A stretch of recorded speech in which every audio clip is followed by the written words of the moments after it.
اللہ نے جو کچھ پیدا کیا اس میں اس کا ماسٹر پیس، اس کی کریشن کا کلائمیکس انسان ہے.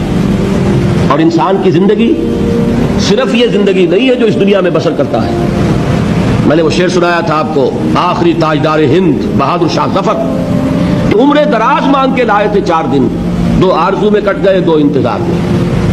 آپ غور کیجئے، ان الفاظ پر نہ جائیے. ایوریج لائف کیا ہے انسان کی؟ اس کا کتنا حصہ ہے جو بچپن، نہ سمجھ ہے، نہ شعور ہے، نہ ہوش ہے، کھیل کود میں گزر گیا، اور ایک عمر کے بعد پھر وہ بچپن آ جاتا ہے. لیکن لا یعلم من بعد علم شیئا، بڑے بڑے عالم، بڑے بڑے فاضل پھر بچے بن کر رہ جاتے ہیں. دماغی صلاحیتیں معوف، قوا جو ہے مزمحل. اس کے درمیان کتنا عرصہ ہے؟ میکسیمم وقت جو ملتا ہے انسان کو کام کا، ایکسیپشنل ہے لوگ، لیکن ایوریج جو ہے 30 ایئر سے زیادہ آپ کا زندگی کا جو ہے در حقیقت، جس میں آپ اپنے کسی ارادے سے، اپنے کسی پلاننگ کے تحت، اپنے خود پیش کسی نقشہ کار کے طریقے سے کوئی کام کرتے ہیں. تو کیا زندگی بس یہی ہے؟ کیا کریشن کا کلائمیکس جو ہے ذہن مانتا ہے کہ یہ پوری کائنات اس کی وسعت کا اندازہ کرے اور اس کا کلائمیکس انسان اور اس کی حقیقت یہ نہیں؟ انسان کی زندگی بہت طویل ہے. اس زندگی کے 3 حصے ہیں. آپ حیران ہوں گے، ذرا غور سے آج توجہ سے بات سنیے.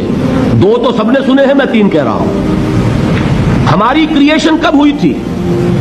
ازل میں، جب روحوں کی شکل میں ہمیں پیدا کر دیا گیا تھا، جن سے اللہ تعالیٰ کا وہ مکالمہ ہوا تھا، الستو بربکم قالوا بلا. میں بھی تھا، آپ بھی تھے.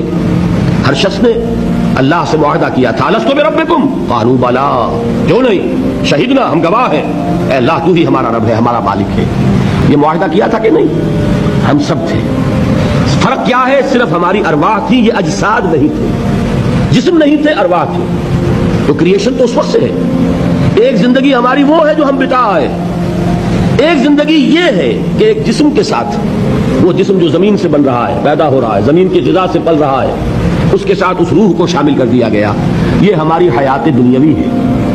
اس کے بعد وقت آئے گا، جسم واپس چلا جائے گا جہاں سے آیا تھا. منہا خلقناکم وفیہا نعیدکم ومنہا نخرجکم تارۃ اخری. اسی میں سے ہم نے تمہیں بنایا تھا، اسی میں لے جائیں گے، اسی میں سے پھر قیامت میں اٹھا کھڑا کریں گے. لیکن کیا روح بھی دفن ہو جاتی ہے؟